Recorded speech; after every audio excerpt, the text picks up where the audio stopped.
Hey everybody, how you doing? This is SlickestHitz coming to you with a quick Bomb Warrior breakdown of a couple different matches. Only 3 videos are showcased, or 3 games are showcased in this video, but if you like the content, please feel free to view some of my previous broadcasts on Twitch, Twitch TV/SlickestHitz, and the link will be down below. First, it's another matchup against a warrior. Up front, we were dealt with a pretty bulky hand, so we mulligan away everything except for the Corsair cache. Really, we're looking for a Sky Raider, we're looking for another Corsair cache, or we're looking for Angar. I don't hit any of those, but we do get some card draw. We get a shield block in order to gain more armor and draw a card, so it's not the best start, but it could be a lot worse. I'm going to go ahead and cut to another point of this game. The point here that I want to make is the interaction between your weapons and weighing what you want to be doing in this matchup. So at some point you can decide, oh, I want to use both of my charges for my Angar in order to cycle through my deck. And in some matchups, that's really good. You want to make sure you're getting that card draw and you're pulling your pirates out from your deck. But in other matchups, you do want to prioritize damage. Now, the deck list that I'm running doesn't actually run Horde Pillager, but I was able to high roll one off of the Sky Raider.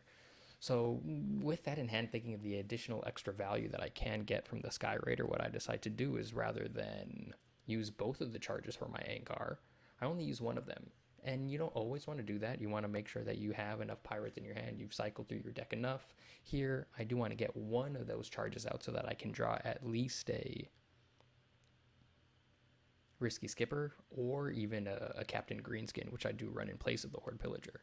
So you swing for one of those charges, and then you can use that Horde Pillager to replenish your Wrench Caliber that you've already used. And in that way, when you're playing against a mirror matchup, when you're playing against a priest and things like that, where you do want to be more aggressive, you do want to put more bombs in your opponent's deck, it's a real good way to get value out of that Horde Pillager rather than risking getting a second Angar when you don't need to cycle at that high level. And then the next clip that I want to jump to is an interaction that I just really love between Skipper and Dr. Boom. So first you swing with the Wrench Caliber to make sure you got a nice amount of bombs in your opponent's deck, and then you Skipper into your Dr. Boom. And what that does is it just blows up all of your bombs, and it can hit. And in this situation, when your opponent has nothing on board, if you have 3 bombs in your opponent's deck, that's 5 bombs that are going to go off because you got your 2 minions already on board. That can hit them for anywhere from 5 to 20 damage and really seal the deal. Come to the next game, which is a Clip versus a Demon Hunter. And really what you want to focus on against Demon Hunter is making sure you get a good mulligan to steal tempo in the beginning of the game. Because you can imagine, so caution, this is before the nerf of Twin Slice, so I don't really know what the deal is going to be for Demon Hunter afterwards, but generally Demon Hunter is always going to try and play either a Battle Fiend, Battle Mage, Battle Fiend Beaming Sidekick on turn 1 and turn 2. So I'm looking for cards like Sword and Board. I'm looking for cards like Shield Slam to pair with a Sword and Board or to pair with a turn 3 play just to try and get that removal. So here, first I think I'm going to get rid of my Shield Slam, but instead let's hang on to it just in case we do need that early game removal. And look what we get on that mulligan. We get a Corsair cache, which is great, and we get the Sword and Board. Now, are you always going to need to use them in the beginning? Maybe not. But here we look, turn 1, Battle Mage. Easy decision. You want to clear that board to try and maintain some board presence and stop this tempo Demon Hunter from keeping all of the tempo in his favor. And then we'll see what is he going to do on turn 2. He has a huge swing. He gets his Battle Fiend and a Beaming Sidekick out, busting it up to 4 health, but because I kept that Shield Slam, armor up, Shield Slam, and there you go. You take away his early tempo. I'm at 34 health, and he has barely any board presence. And now we're going to jump over to a later clip or a later part of this game.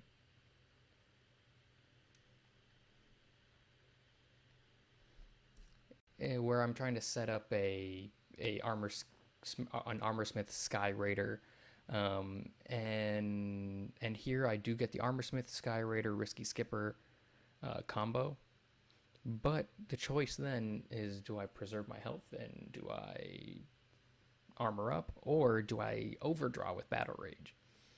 Now, depending on what cards you already have in hand and depending on what matchup you are, you usually don't want to overdraw, but you always have to, make the value the value assessment is drawing 4 cards better than just gaining 2 armor. In this case, I have board presence. My opponent has a full hand. I'm sitting at 19 health. He's sitting at 20. I don't think he's going to kill me. So I think it's more valuable in order to draw those cards to set me up for positions where I can deal with his board once he refills it, because this Demon Hunter is going to end up refilling his board. Now, unfortunately, it does put me in a situation that I'm going to overdraw, but look, we draw our Hellscream, we have both of our Brutes, we have our Wrench, so there's not too many cards that I'm going to really miss, especially because I have a Bladestorm and Shield Slam already in my hand. Now, of course, Demon Hunter fills his board back up, but because I have all of these cards in my hand, there's so many options for me to choose from. I can trade and battle and Bladestorm, or I can just play my Brutes and trade. Or so because of being aggressive with your card draw when you can, rather than waiting too late and only gaining 2 armor with the hero power, you really can control the tempo of this matchup by getting all of those card draw, even if there's a risk of overdrawing.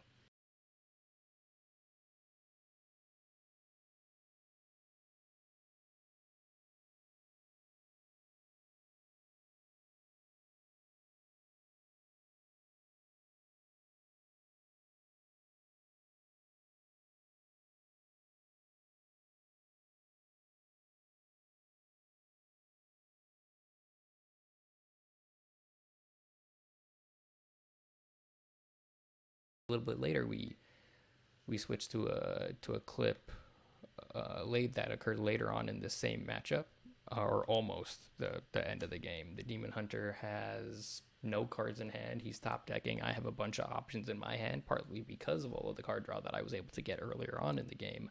But he's still in striking range. He has me at 6 health, and he has a Cane on board. And because I was able to draw those cards earlier in the game, I have the board. I can match his tempo and play my Hellscream in order to trade, and that's really all that we're going to need. We clear his minion off board, and then luckily, and I know sometimes you want to save that Hellscream, you want to save that Boom to push for Fatal, but really every now and then you got to use it for tempo, and you have to use it to make sure you have board presence and just not die. This is a really easy example of that, because if he's able to pull an Adept or a Twin Slice or anything like that, then I'm dead.